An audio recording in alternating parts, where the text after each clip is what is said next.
الرحمن علم القرآن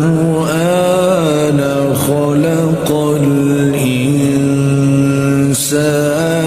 علمه البيان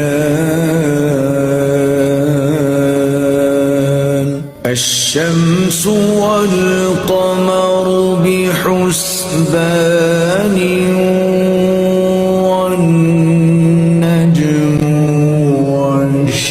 والشجر يسجدان